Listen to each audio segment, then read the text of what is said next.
Our top story today from the GatewayPundit.com. Talk about a rigged auction. The judge overseeing the InfoWars case orders a hearing into how the Onion won the auction, ends up halting its sale, and it looks like Alex Jones may be getting his website back. We're covering this story and so much more here on the Gateway Pundits Week in Review.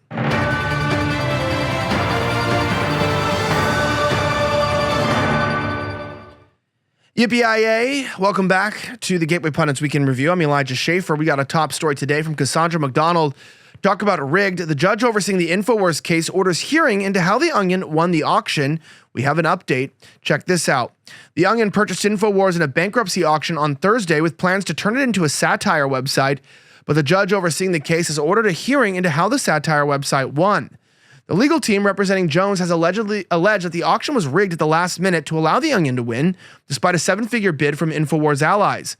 The winning bid amount has not yet been publicly disclosed, and bidders had to sign non-disclosure agreements. According to a report from NPR, the company would not necessarily go to the highest bidder. Whoever wins this auction might not necessarily be the highest bidder. The U.S. trustee has broad discretion to determine the highest or otherwise best bids or bids, emphasis added, according to the auction firms Transin Asset Advisors and 360 Asset Advisors, the report claims. Alex Jones said on X, InfoWars was not sold to the Onion. I am breaking the news now. Please watch and share the link below. Alex Jones was live there on the Alex Jones Network, which you should follow. Now, in a video posted on X on Thursday afternoon, Jones said this morning the Connecticut Democrats with the Onion newspaper bought us. Jones said that his allies who attempted to buy the brand asked if they were outbid. They said, well, it was competitive, Jones said. So they changed all the bidding rules and made it secret 2 days ago. I had a bad feeling. I told you that. George Bahezi said the judge overseeing Alex Jones' InfoWars case just ordered a hearing into how the Onion won the bidding after Alex's lawyers alleged that the trustee overseeing the auction rigged it in the last minute to allow the Onion to win. What they're doing to Jones is crazy. I'm going to play this video for you in just a second. Here's what Alex Jones had to say about the rigged bid that was pushed in favor of the Onion rather than his allies. Watch. I just got word 15 minutes ago that my lawyers and folks met with the U.S. trustee over our bankruptcy this morning, and they said they're shutting us down even without a court order. This morning, the Connecticut Democrats with the Onion newspaper bought us. They asked, did they outbid? They said, well, it was competitive. So they changed all the bidding rules, made it secret 2 days ago. I had a bad feeling. I told you that. And just like they tried to shut us down back in late May without a court order, they're supposed to have a court order. There's going to be injunctions filed.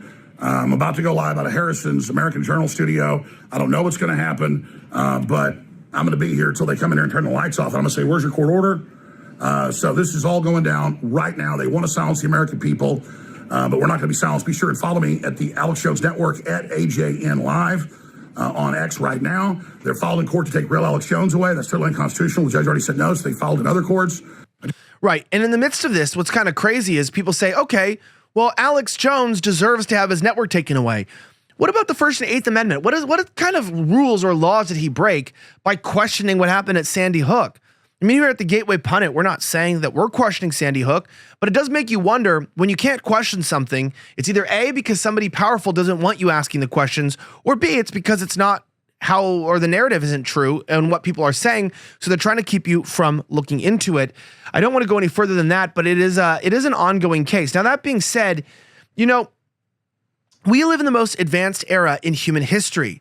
There's never been more medical breakthroughs than there are right now. So why are millions of Americans more unhealthy and overweight than ever before? According to the U.S. board certified physician and expert nutritionist, Dr. Amy Lee, one of the main reasons is 3 harmful foods that are being passed off as health foods all over the country. And yet, wait till you hear this, because these foods are that cause weight gain, clog your digestive tract, deplete your energy, and wreck your skin. They are banned in every other country. Yet shockingly, they're still legal in the U.S., and it's time that someone shined a light on what they are. Dr. Amy Lee does that while explaining how the side effects from these foods are wreaking havoc on the health of millions of Americans. The great news is it's easy to stop and reverse this damage by simply learning which foods to avoid and how to spot them. And by doing so, you can experience easier weight loss, smooth digestion, and vibrant energy. To find out what these 3 fake health foods are, go to 3harmfulfoods.com/pundit. That's the number 3, HIRMFULFOODS.com/PUNDIT. That's the number 3, harmfulfoods.com/pundit, or click on the link in the description below. So that's pretty crazy. Check that out. Make sure that you get control of your health. That being said, watch. RINO John Bolton accuses Tulsi Gabbard of pushing Russian propaganda, calls Gaetz the worst nomination in history, and calls for full field FBI investigations into Trump nominees. Elon Musk responds. Jordan Conradson reports that a RINO warmonger and former Trump national security advisor John Bolton was being shopped around the failing leftist cable news stations Wednesday to decry Trump's picks for Director of National Intelligence and Attorney General, even calling for a law enforcement investigation into the two. Now, as the Gateway Pundit reported, President Trump announced on Wednesday his nomination of Tulsi Gabbard for Director of National Intelligence and Florida Congressman Matt Gaetz for Attorney General. Bolton lost his mind, calling them the worst and second worst cabinet nominations in American history. Forget about Biden's nominations like the incompetent Transportation Secretary Pete Buttigieg, who spent much of his time on paternity leave, or Jennifer Granholm, who pushed failed EV initiatives and whose Deputy Assistant Secretary Sam Brinton, though hired by Biden, was indicted for stealing luggage at airports, not to mention he was ugly and bald. During one appearance with News Nation, Bolton called for FBI investigations into the two before they even get a Senate confirmation hearing. Specifically, he parroted leftist talking points, accusing Tulsi Gabbard of espousing Russian propaganda. Take a look at this video. We have it for you here, where he says directly, I think that, they should be investigated. Watch. Either she or Matt Gaetz ought to have a confirmation hearing until they have both had full field FBI investigations. Why do you then think? I think the Chinese would say, Hold on, FBI investigations maybe into they are Gabbard? serious. I think so, given the Russian propaganda that she has espoused over the past period of time. I think she's a serious threat to our national security. I think Republican senators should reject both of them. Now, last time I cared about what John Bolton said, we ended up in 20 years of war in the Middle East. It's like, she doesn't want to bomb brown kids in Arab countries. She doesn't want to predator strike families in the hills of Pakistan. Really, John Bolton? I don't really care what you have to say. I don't know if it's just that I'm so anti-neocon that I see John Bolton's face and I want to knock him out. But, I don't speak for the publication here, but I hope something bad happens to that guy one day and he disappears, honestly. He's such bad news for the entire world. How many more people would be alive today that shouldn't have died if that guy didn't exist? You know what I mean? I'm just saying, I'm not telling anyone to do anything bad to him. I'm just saying, I hope he, one day natural causes take him type of thing, right? He needs to go. But I hope while he's here on Earth that he lives a peaceful life and he just shuts up and stops trying to kill more people and weaponize the FBI against the United States American citizens like Tulsi Gabbard. Anyway, Kari Lake has a message to Arizona following another stolen election, Jordan Conradson reports. Kari Lake released a video message on social media Wednesday night after she was cheated out of another election. The Arizona political swamp will stop at nothing to keep a MAGA firebrand like Kari Lake from threatening their power. Recall in 2022 when Kari was running as the Trump-endorsed candidate for governor and led by double digits in the polls leading up to Election Day. But the fix was in, and on Election Day, 60% of the machines in Maricopa County failed to tabulate votes, creating a 4-hour-long wait time and disenfranchising thousands, if not tens of thousands of voters. Additionally, hundreds of thousands of ballots were in no chain of custody or signature verification. ID checks were counted in Lake's stolen election for governor, and the people counting the votes also hated Kari Lake and her opponent. Katie Hobbs was the top election official in Arizona at the time. Now, Kari Lake had a message for Republicans after the election was basically stolen from her, as I'll say. We saw what just happened again, especially in this new election, where the votes were no longer counted in a way that could be watched and protected. Check out her message to the American people.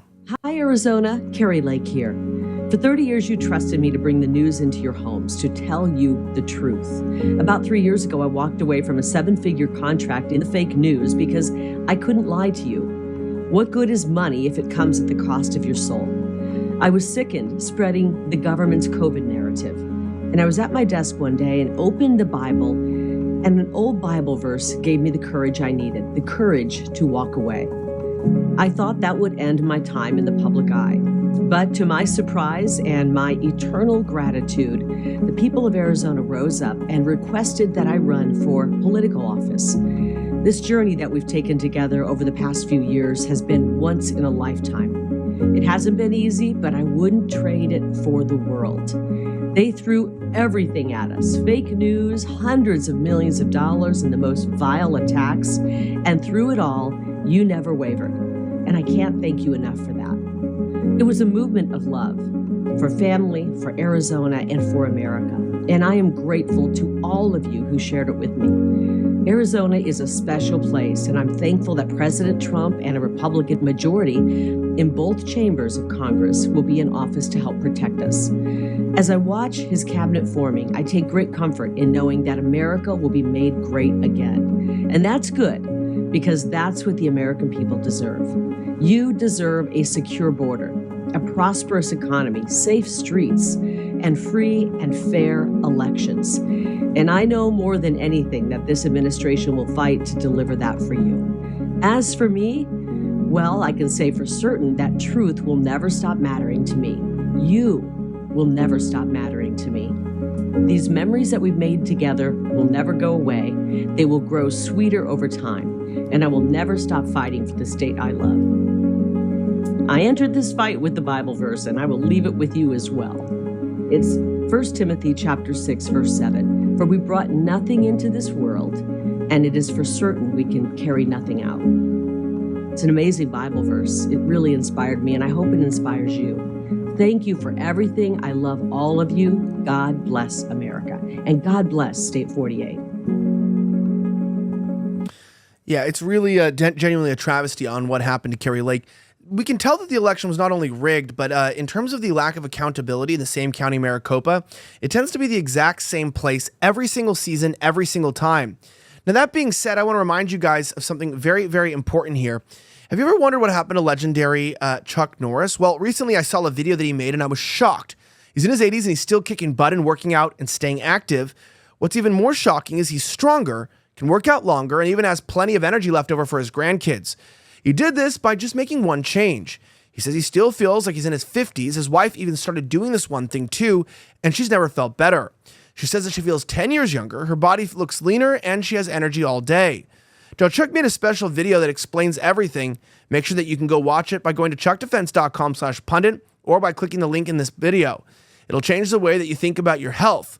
Once again, that's chuckdefense.com/pundit. Click the link in the description below to watch the video now. You won't believe how simple it is. Watch his method by clicking the link in the description at chuckdefense.com/pundit, P-U-N-D-I-T. So that's chuckdefense.com/pundit today. Who's the leaker in the Trump transition team? Christina Lila reports. Who is the leaker in his team? Well, Vanity Fair on Thursday evening, citing a transition source, dropped a hit piece on Pete Hegseth, President Trump's nominee for defense secretary. Citing two sources, Vanity Fair said that Trump's newly appointed chief of staff, Susie Wiles, was briefed about a sexual misconduct allegation involving Pete Hegseth.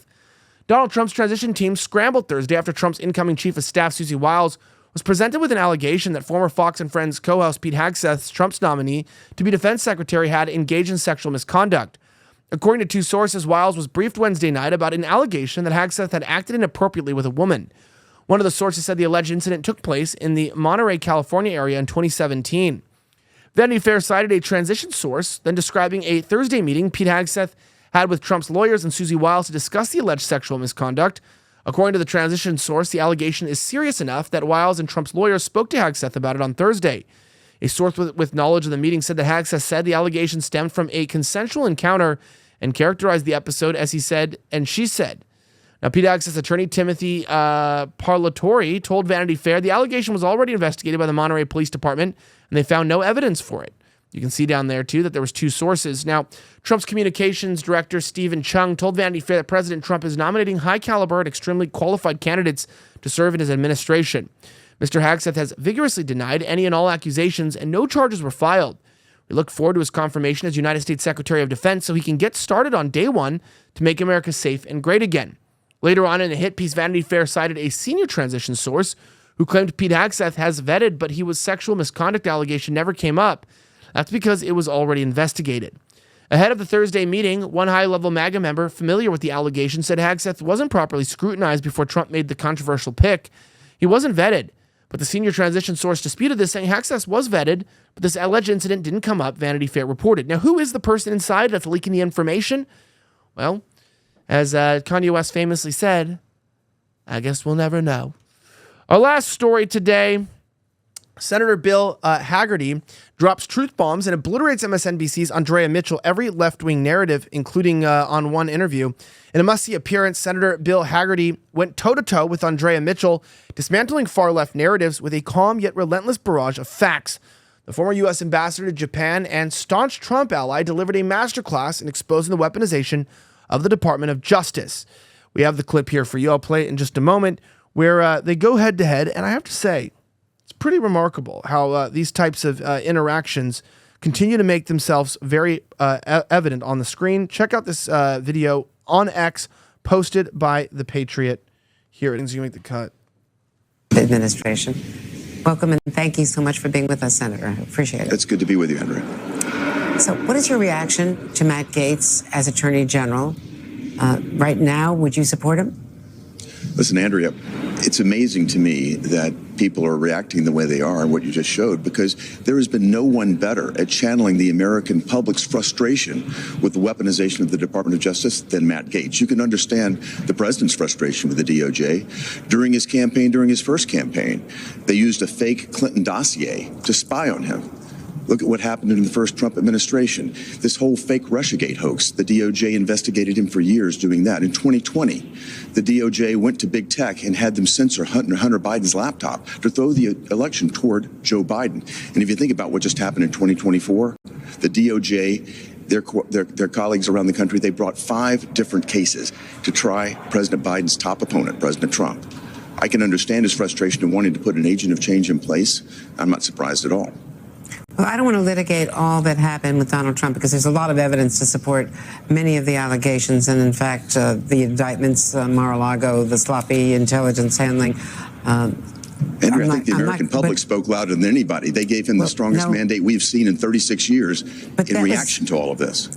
But a Trump-appointed judge cut all of that off, and it wasn't fully vetted. So let's just talk about that. Was the legal system at work, no question. And it was not working. It was weaponized. Well, what about this nominee? As I said, this nominee has actually been an outspoken has a record critic. himself, but he's been an outspoken critic. But what about his personal record? There are questions about him. He was on the House floor sharing photos of women, bragging about his sexual exploits, about the medication that he used, the drugs that he used. The ethics investigation has not been released yet. It's been cut off. It was supposed to be voted on tomorrow, but his resignation has aborted that. But what about all of the questions and the allegations against him? His co-conspirator and his friend is serving an 11-year jail term for the sex trafficking. I mean, there was plenty to investigate there. Andrea, you said it yourself. These are allegations. It's amazing that you're more upset about allegations than you are about the weaponization of the Department of Justice. The American public has completely lost faith in the DOJ. That's the point. They have completely lost faith. Now, if you like stories like this, don't forget to leave a like and subscribe to this video below. My name is Elijah Schaffer, reporting for thegatewaypundit.com. If you want to join our mug club, you get one of these really nice mugs. You can become a member. This is not like your cheap mug. This is a weighty mug. It's girthy. I don't know if I should use that word to describe it, but it has the Gateway Pundit logo. It's on the outside. It's raised. It's etched in. This is not like screen printed stuff. And you can get one of these. You can support the show at our website because we are under attack constantly. And we owe it to you guys, our readers and our viewers, for keeping independent media and journalism alive. Have a great rest of the week, and may God bless the United States of America. I'm signing out.